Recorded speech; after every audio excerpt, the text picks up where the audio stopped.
गरुडगमन तव चरणकमलमिह मनसि लसतु मम नित्यम् गरुडगमन तव चरणकमलमिह मनसि लसतु मम नित्यम्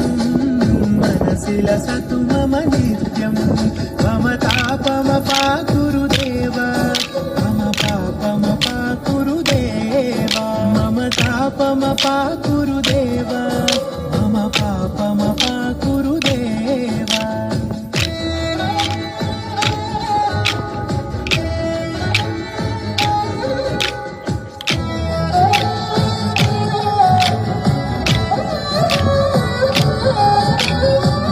जनयन विधिनमुचिहरण मुख विबुध विनुत पद पद्मा जल जनयन विधिनमुचिहरण मुख विबुध विनुत पद पद्मा